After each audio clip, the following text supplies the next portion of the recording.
What's up, ladies and gentlemen? Mark Christopher here again with another Hippie Picks interview at John Coleman's Classic Barbershop in Williamstown, Kentucky. Today I have a very special guest. His name is Dave, but he says he likes to go by Dave, not David, because he only gets called David when he's in trouble. So if you want to shoot him a message and say, David, he's going to get upset because he's going to think he's in trouble. Excuse me, here's the deal, okay? He's from England at a very awesome, very cool place right before Scotland. It's at a place called Northumberland. Now, I about died when I heard that he was in Northumberland, which we'll get into. So, without further ado, the guy that goes by Dave or David when he's in trouble. Haha, what's up, Dave? How are you? Hey, man, how you doing? Good. I'm doing fantastic. I was just telling the fine folks that you are from Northumberland, which is very exciting to me. Yeah. How are you doing today? I'm good. It's good. It's just because it's kind of end of the day for me, so it's nice to just kind of kick back at the end of the day, relax, just talk about picks and guitar and all that good sort of stuff. Yeah, it's 2:30 here, so I'm assuming it's a different year where you are. I'm just kidding. Yeah, it's getting on. Yeah, it's half seven in the evening now. So yeah, so you are from a company that you seem to have co-founded called PhatPhish, correct? Yes. Now, Phat Phish is with a PH, both fat and the word fish. Yeah, it is. Now, here's something really cool, just a secondary side note. I was in a band called Fable back in the day. We were not popular. I'm not going to lie. But we spelled it Phable, right? With the PH, which I thought was super cool. And can I real quickly, before, I don't want to like steal the whole show because this is your show, but can I kind of give you a little bit of backstory on where we came up with that name? Yeah, cool. Okay. And this ties into something else I haven't even told anybody about. I mean, I briefly mentioned it to you a second ago, but so a friend of mine, when I was a kid, had an email address called Humble Fable, right? And I said, what is it? And he said, Humble Fable. And I was like, Humble Fable? He's like, yeah, Humble Fable. Well, he meant humble. He just didn't, pronounce the H. He just humble, Okay, cool. And we ended up using that as the band name, Fable, which, like I said, we didn't go anywhere. Years later, a friend of mine who actually at one point was a guitar player in the band Fable, he and I wrote a children's book. And it hasn't been published yet, but it's a fictional land, a fictional village with fictional creatures. And going back to that email address, Humble Fable, we decided to call the people Umbles, U-M-B-L-E, Umbles. And they lived in, Umbleville or whatever, And so I get on here and I the Phat Phish, I got the Fable reference, and then I ask you right before we do this interview, where are you from? And you're like, Umberland. And I'm like, get out. That is too cool. Yeah. Yeah. Yeah, so Umberland. Go ahead. Yeah, there's a river in the UK called the Humber. So this is the land north of the Humber. And it just became known as Northumberland. That's the origin of the name. Man, I'm going to go do some geography homework tonight after I get off this call. Yeah. So you have created Phat Phish with who is your partner? It's just me. It's literally a one-man band. Oh, I thought I saw on the website it said you were the co-owner. So I always assumed there was somebody else. No, it's just myself. I mean, the origin story, to kind of take it back, because I've got an origin story on the fish thing as well, was going back more years than I care to remember. See, I've got a background in software development, and I do lots of guitar tuition and quite theory based, so like teaching people scales and modes and all that sort of stuff. And I wrote this little software application where you get a virtual fretboard and you can say, I want to dial in, okay, I'm playing a 7-string guitar in drop A, show me what a G Mixolydian mode looks like. And it just plots all the notes out on the fingerboard. And I needed a name for that. And I thought, well, a Phat Phish has got lots of scales. And then just to make it cool, I put the PH on, and then that sort of stuck. And as I got into doing YouTube stuff, I had the brand, and as I moved into doing picks, the PhatPhish Picks came with us. So that's kind of the origin story for where PhatPhish came from and why the name. So you say you're a programmer and you created this system. When was this? I'm older than Luke. It's probably late 1990s when I was working on that. Oh, wow. So, I mean, very early on in the development of the internet. Yeah. Awesome. It was just something to kind of give away as like shareware and, just kind of get it out there, and just kind of took on a life of its own. Nice. The brand became a thing of its own, and here we are now talking about picks. Yeah, awesome. So did you study music anywhere? Were you like in college for this? Yeah, I timed it really, really well. Do you remember you're aware of Musicians Institute over in Hollywood? Yes. Well, there's a few guys from the UK who'd studied over there together. They came back and they opened up a music school in the UK. And sort of for a while they were kind of in partnership with MI, so they were running it as like an MI sister school down in London. So I studied there for a while and did like advanced applied theory, and that was where I really got my chops together and went from just being a rock guitarist to I had to learn jazz, I had to learn fusion, I had to learn chords and theory and all that stuff. Have you seemed to, for me, because when I grew up, I just played guitar. And then I was about 18 and I sat down on a piano and I just could play. And I could never understand why it sounded good. I didn't understand scales or modes or anything. A friend and I had this conversation a while back on how we used to invent chords. Because, it's like a jazz chord, but, you're a child. This is just so pretty. It's the yellow chord, whatever. And now as an adult, when I study music and I see the keyboard, especially like being able to understand music on the keyboard, like on the piano, has unlocked so many things in my mind. Is that the way it was for you? It's just like a light bulb? Yeah, I think it helped because, like I said, I've got a background with software and it's like quite a bit of a science background. I totally get the maths behind you. Like you say, you build a chord and certain things sound good. It's because, 4 semitones, 3 semitones, or 3 semitones, 7 semitones, and the maths of how things harmonize out, it kind of appeals. The left brain stuff and the right brain stuff just kind of work quite nicely together for me. Nice. Were you like a science geek in school? Yeah. It was not my strong suit. I'm not gonna lie. I did not do well at all in school. And like as an adult now, like I get school, like, oh man, like I wish somebody would put it in terms of like applied music, because there's so much you can apply music to and learn everything in school. And okay, like this makes sense. Like what you said, it's like, it's science, it's mathematics, it's super simple. And if you're like me, who just love playing music, if somebody could have merged that together like they did for you, it would have been, I would have done so much better in school. Hindsight though, isn't it? So you were a computer guy in school. You really loved the coding, the programming, the technical side of electronics, and you were also a musician. And then you made the switch to create software to map out anything and everything. Yeah. Like at the click of a button. Yeah, so I remember first time I showed PhatPhish to somebody who didn't understand music theory, and it's like, I didn't know there was so many scales, but it's a case of, can you structure them and show you these are modes, these are blues scales, these are exotic scales, these are the arpeggios off them, and just kind of make it a way that's accessible, and then translate that onto the instrument. Because like you say about the keyboard, guitar is so much harder than keyboard because there's so many different ways I could play an E.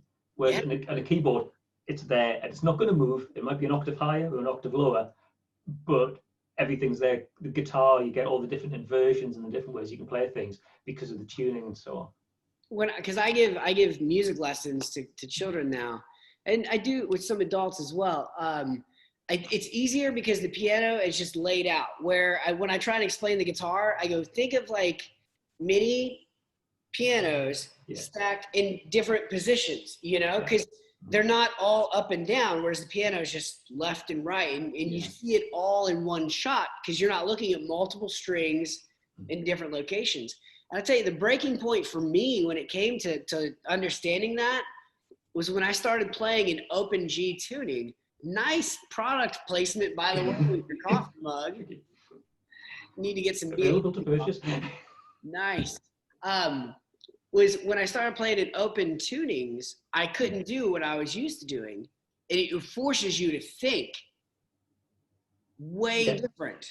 If you want to be creative, look up a tuning, get your guitar into that tuning, and you just have to recalibrate your brain, and you will come up with things on that instrument you never would have come up with otherwise. Yes, 100% agree with you, man. I'm so happy we're doing this interview today, man. And we just haven't even started this interview yet. We just been chatting about music theory. So you build guitars too, or no? No, there's one. The thin line behind me is like a parts caster that I put together. Gotcha. But no, in terms of proper woodworking, no, I'll leave that to the professionals. Okay. Yeah, I'm not. I built ukuleles when I lived in Honduras, but like I'm not a professional ukulele builder, and I've not made my own guitar yet. Although I have parts at home, I'm slowly trying to piece it all together. But it's just, it's a precise science that I haven't figured out. So yeah, you got into making picks though, yes? I did indeed. Yeah. Very recently, I was thinking back how long I've been in the game. I only started 5 months ago. It's crazy. I'm not gonna lie. Here's the deal. Ever since I've been doing these interviews, so many people have been making picks for like a year or under 2 years. I talked to a guy, it's probably 2 or 3 months ago now. He had said, I just came up on my 2-year anniversary of me making picks. So I feel like there's this huge uprising of pick makers. Mm-hmm. What led you to want to make your own guitar picks? Well, so I do the PhatPhish thing, and part of that is I've got my own YouTube channel, and turn of the year I was wanting to kind of mix it up and just do something different and start talking to people and doing little interviews like this. And the first person who I got on the other side of the camera was a name you will recognize, was a guy called Jontron Davidson. Yes! Who knows a little bit about picks. And we had a fascinating conversation. So, I've played wooden picks and this, that, and the other, and dabbled with them. But after that hour talking to him, it just completely re-wallpapered the inside of my head. I understood all about why boutique picks are important, and it made me reassess things.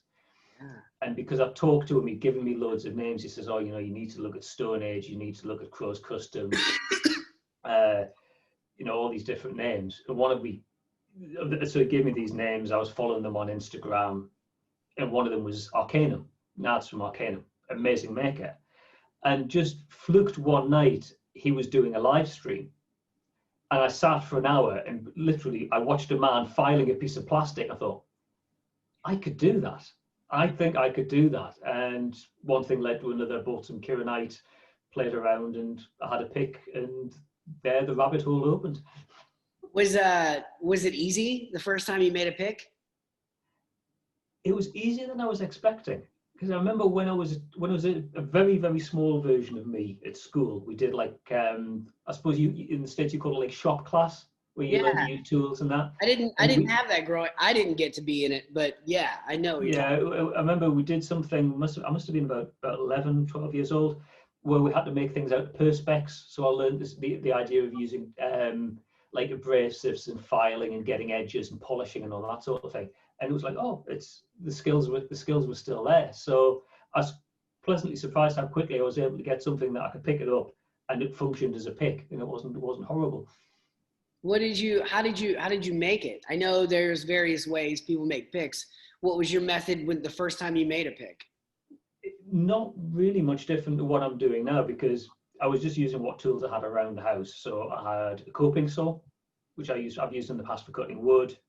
Just basically got a piece of like Kironite blank, marked that, cut it with a coping saw, filed it to shape with a file, put the edge on with a file, sandpaper, metal polish, all done by hand. I know some people have like electric sanders and grinders and so on, but I was just starting out small scale, so I was just using what I had to hand.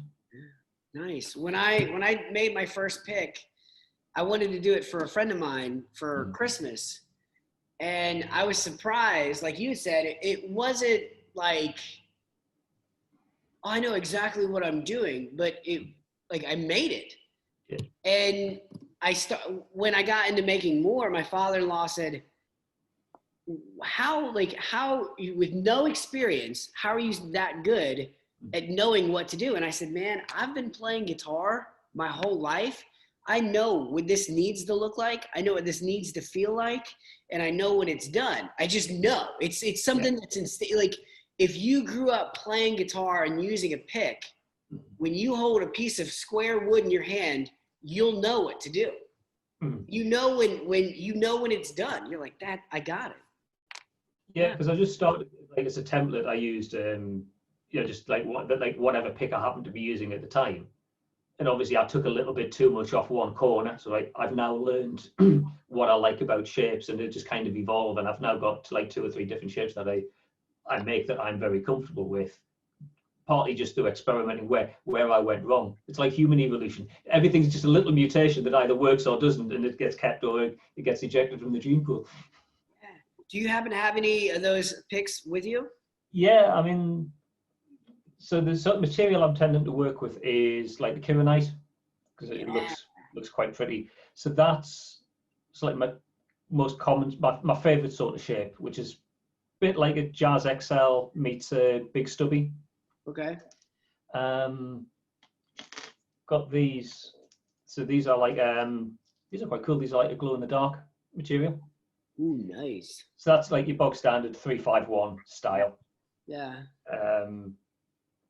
That's like the small standard with different options for like grip holes. Yeah. And that's one that was just a happy accident, like a little shield, very jazz sort of pick. Yeah. But it works as like a precise picker's pick. Nice. Okay. Nice. So that's like the main 3 main styles that I do, and I've got like a couple of shapes I've done as customs for people, which I can kind of try and like make a standard product. Now you mentioned wood earlier. Have you made picks out of wood or just that type of material? Yeah, I've started. So how these are done, this is like a piece of like wooden veneer. So this is like burl poplar. Yeah. But it's sandwiched in between 2 pieces of clear acrylic. Yeah. Just like epoxy resin. Well, so, yeah. So I had seen that on your Instagram. Yeah. How did you come to do that? Because me and another guy had this conversation about how we do not make our own resin. It's just way too difficult. Yeah. But is that something you did where you traced out the wood pick and then just, clear coated it? Or, I mean, how did you? The process for something like that is I cut out 1 piece of clear acrylic, shape of the pick, cover it with epoxy resin, which I'm just buying from a DIY store. I'm not like making my own resin, just like I'll dye type of glue. Clamping the resin, the veneer and the acrylic together till it cures. Then getting another piece of acrylic, putting it on. Because what I learned was if you try and do the sandwich of all 3, as you're cutting out, the vibration just splits it. You've kind of got to do 1 layer, refine it. So when you're going through with the saw, with all that jagged motion, it's only going to really cut 1 layer of acrylic. Otherwise, it kind of goes into self-destruct. Yeah. So it's a bit time consuming, but I really like the way that these look. That's cool. That's very cool. How long have you been making those? Those probably only about 2 or 3 weeks. It's quite a new venture. Because the other thing I've tried doing is putting like a veneer on the face of an acrylic pick. Ooh. Which looks pretty, but the wood's going to wear down. So I think it's like it's going to end up being relict quite quickly. Yeah. Okay. But the feedback on those has been pretty good. Good. Have you sent some to John? He had one of my early ones, and I got some positive feedback because, I mean, we've got to say, John is an awesome asset to the Plectraverse. He encourages everybody, brings everybody together, and he's very generous with his time. If you send him pics, he'll give you feedback. So I've sent him some stuff. I'm sure I'll be sending him some more, not necessarily for critique, just as gifts to say thank you for his support, you know? Yeah, I remember I met John because so 2 years ago, I made my first pick for my buddy for Christmas. And then I waited a year and a half before I started doing that for real. You know, I happened to be in my father-in-law's shop, had a couple of pieces of blank, and I'm going to try and make some more of those. It turned out to be really successful. So I started making them. I knew nothing about making them. I tried to find stuff online, and I stumbled upon a video at John's, and I was like, who is this guy? You know, and like, so way before I'd released any of my stuff, before I made an Instagram page, like he and I had already started talking, and I sent him very early on some of my material, my prototype stuff, I guess you could say. He gave me some amazing feedback as well. And it's like, man, I think everybody in the pick makers community looks up to him because he is the guy who is trying to get that knowledge out and available and connect people like you and I, you know, who would have never otherwise met. Indeed, yeah. John Dinks, I know you're watching this. I know he's watching it. And if he's not, then he's going to watch it. All right. He will be, yeah.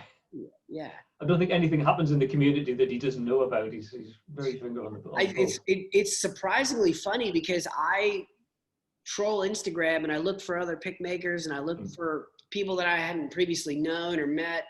And dude, I'll get on there and I'll find somebody new, and John's like every single one of their posts. It's like, I just discovered that. How do you know everybody, John? You know, but it's cool. It's awesome. It's awesome. So when you were playing guitar way before you got into making picks, but maybe when you were doing the Phat Phish product, when you were playing, what type of picks did you like to play with? I settled on the Dunlop 500 series, the Delvins, the pink ones. Yeah. I was playing just celluloids before that, but they're black and you lose them. Whereas the Delvins, it was more the color. It was like, no matter what surface I drop that pick on, I'm going to be able to find it again. And I just ended up getting loads of those, and I stuck with those for, you know, God, years and years and years. So are you getting festive with your festive mug there? Yes, it's December. Why not? Yeah. So I'm a right humbug person. I don't do Christmas till the 24th of December. Which is next week. So all this is unplanned today. But remember how I said I was in that band Fable, and the guitar player ended up helping. We co-wrote that story of the Umbles. He gave me this. Now, I did not know before you and me got on this interview that all this would just come full circle. Wow. Yeah, it was cool. So what's next for you, man? What's the long-term goal? You seem like you've done very successful job with your Phat Phish software, and now you seem to be killing it with your picks, but what's next? I mean, I'm amazed at how much positive feedback I've had, considering how little time I've had in the game. And, you know, the amount of people I've given picks to, and they've said, you know, this makes me a better player. And as a guitar teacher, I've got to say, no, it doesn't. Gear does not make you a better player. It might make the experience better and it feels better. But yeah, certainly what I'm doing seems to be working, so I'd like to keep it going. But what I'm always a bit cautious of is letting the hobby kind of overtake things, and you feel like you have to do something, because if you get too many orders coming in, it's like, I have to make these picks, and it's not a hobby anymore, it's a job. Just kind of keeping that balance so you can do a good job of it. You know, like the idea of somebody who becomes a chef because they like cooking, and then after 12 months they're coming home every night to a sandwich because they just don't want to cook anymore. I'm done cooking. I understand that. I assume you have a full-time job. I do as well. So this is all hobby for us. Yeah. I think a lot of the pick makers are like that. They just do stuff as either a release or top the income up, or as a hobby or whatever. Manuele from Zwart Plectrums, he does this professionally. He's been doing this for years. and it shows. I've seen the quality of his work, and it's just outstanding. Even like the box that the pick comes in is just unbelievable. I know. I am still waiting on my pick. Hopefully it comes soon. By the time this video comes out, because it's December, ladies and gentlemen. Anyway.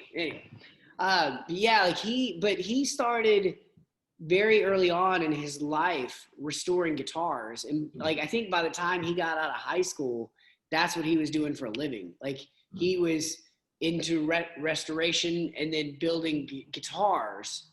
So that was his job, you know, before he got into pick making. So he was able to build his tribe and his branding up and move it with the picks as well as the guitars, you know, and I'm sure he still restores stuff.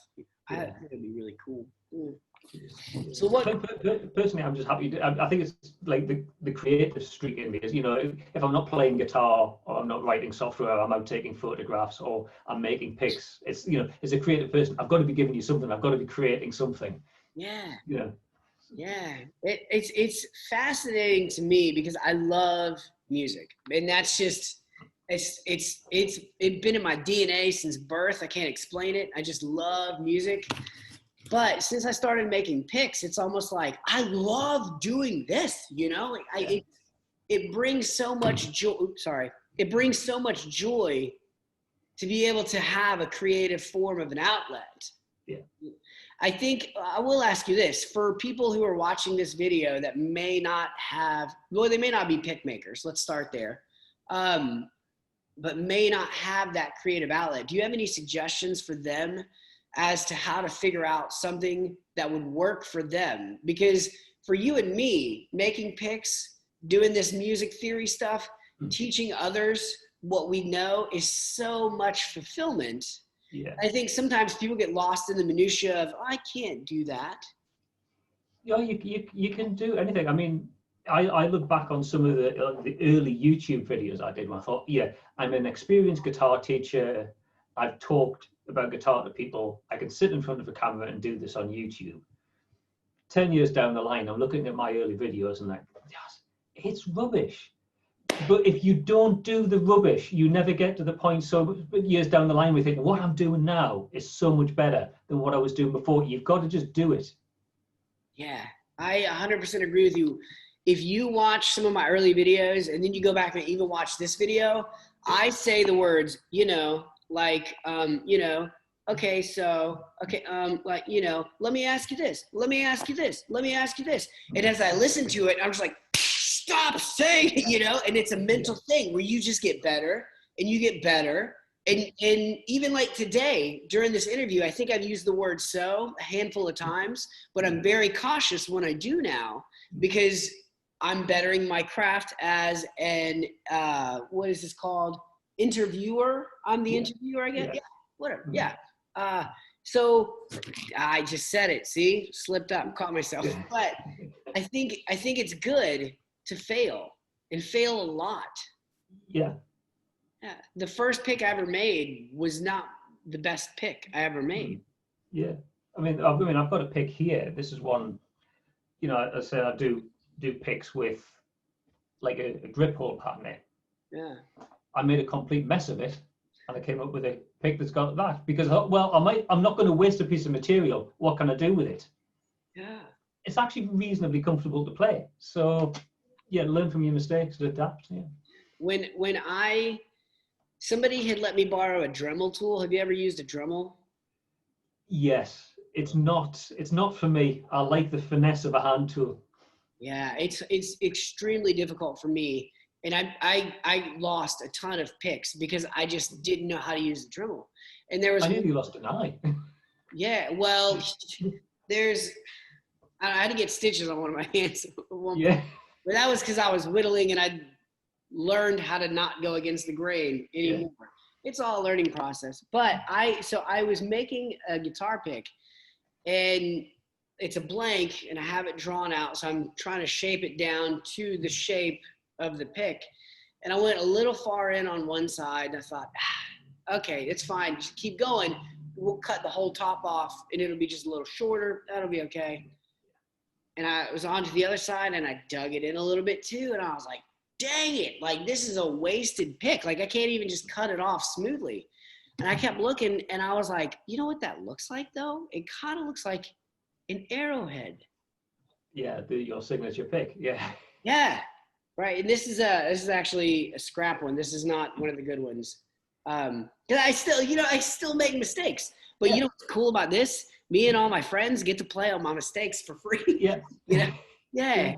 So, but yeah, like that's how I figured out the arrowhead, and that's my thing, you know? And I love that you encourage the viewers to make mistakes, because it only makes you better and stronger and more confident in your craft. It's almost like you have to fail. You can't succeed at first. I will say this though, you know, Mark over at Luna Aurora Plectrums, the first pick he made is exactly what we were talking about. It's like a mistake, but at the end of it, he was like, dude, this is so cool. That became his brand.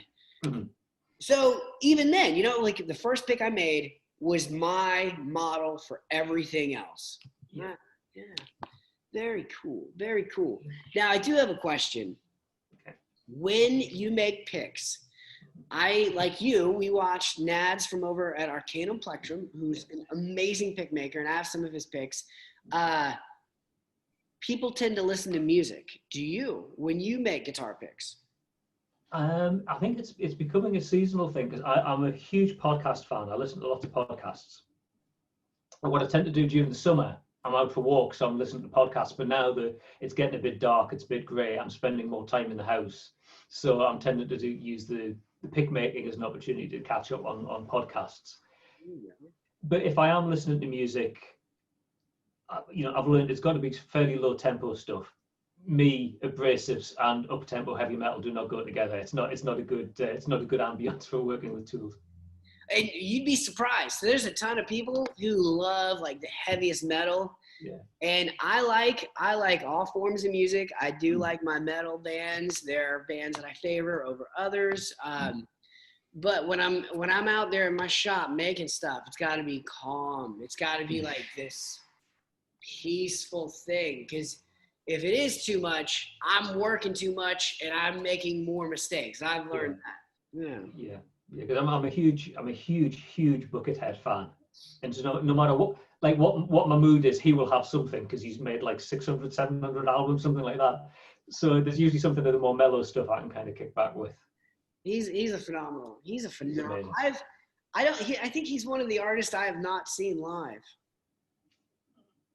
There's very few artists that I haven't seen. I mean, there's a ton, you know, like I haven't seen Led Zeppelin, obviously.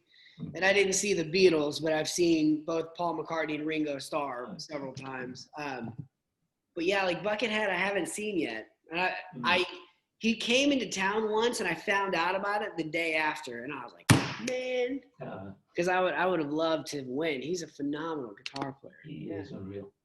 Yeah, man, this is awesome. This has been a great interview. Yeah, I really enjoyed it. Good talking to you. Is there anything else you would like to say? Go check out Phat Phish. You plug your stuff. This is what we're here. Shameless self-promotion. I mean, there's the whole Phat Phish thing at www.phatphish.co.uk, which is all about the scale calculator. At the bottom of every page is a link to the little sub website, which has got all the information about the picks, links through to the Etsy store, contacts if you want to get in touch with me about getting a custom pick made, which is always good. And I'm on the usual social media. I'm PhatPhish Guitar on Instagram, and you can find me over on YouTube as well as PhatPhish Guitar Studio. And don't call him David. And it's Dave. It's Dave. Awesome, Dave. Well, I greatly appreciate this interview. This was very cool. In my mind, when you and I became friends on Instagram, I started looking up like what Phat Phish was, and I thought it was something completely different. Like in my mind, like I knew that you offered scales and things like that, and I just thought it was like just, you know, a regular tutorial. Here's some scales, here's this, here's that. I did not understand how involved this was. Yeah, there's a bit of a misconception, because I know you're a strong churchgoer, you're a man of faith. People often see the fish symbol and assume it's a Christian thing. Yeah. Because you know when people start following you on Instagram, and you'll kind of look them up, and it's like Bob Smith, guitarist in such and such, or it's like so and so, family guitar Jesus. And I get a lot of people from like the Christian community following me, and I think, well, I've got nothing against it. That's fine, but I'm not pushing a Christian agenda. It's just a bad pun about scales and fish. Yeah, it's very creative though. Like, teach his own. Like, I wouldn't judge anybody regardless. It's not what I'm here to do. You could be into whatever, and hey, it's you, it's whatever. I'm not going to judge you. But I never even thought of the fat fish being in relation to it's called the ichthus fish, if you weren't aware of it. Yeah, the ichthus fish. And ichthus, my pastor's gonna punch me because each letter stands for something. I don't know. But I would have never made that. I didn't make that connection. That wasn't why I started following you. So I thought you would have done with your background. Yeah. Yeah. No. I'm gonna have to. I just thought it was a fish. Just a bad pun. My lawyer said this to me. He said, I brought a pic to him one day, and he goes, "Man, it kind of looks like a fish." It does, yeah. Don't steal my idea, but like, make a fish pick, because obviously that's Arrowhead. You can't say it's. But if you do look, it does strike resemblance of a fish. Now you said it, can't be unseen. I know, right? And I was like, "Come on, guy!" I was so mad because I hadn't seen that either, right? In my lawyer, he and I were having a very intellectual conversation about my business, my strategy, and things that I needed to do legally. And he was like, "Yeah, looks like a fish." I'm like, you can't unsee it now. Yeah. All right, Dave. Well, you have a great day. So thankful for you taking the time to do this interview with me. I can't wait till I get an interview with you. Yeah. Just kidding. So something out. Just kidding. You were talking about interviewing people, and I was like, I'm just gonna go, just claim it. I'm just kidding. We'll work. That's whatever. But yeah, man. Well, you have a great day in Umberland. I'm gonna come visit Umberland one day.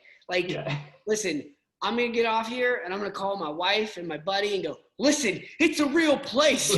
Yeah. Which is so cool. Thank you so much for your time, man. I've thoroughly enjoyed this. Thank you. You have a great day, my friend. Thank you. Talk to you later. Cheers.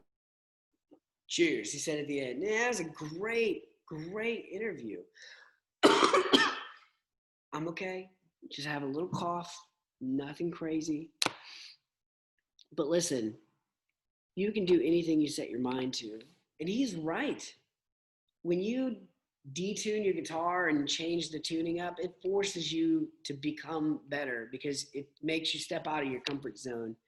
And the moment, ladies and gentlemen, you step out of your comfort zone and do something that you're not comfortable doing, that you weren't like strengthened to do, you weren't taught how to do, you may fail. But guess what? That's okay, because you can only get better. Continue to fail until you succeed. And I'm proof of that. I've done so many stupid things in my life. I'm not even kidding, ladies and gentlemen. And even when I started making picks, I was like, this is going to fail. This is not going to be cool. No one's going to want to be a hippie pick.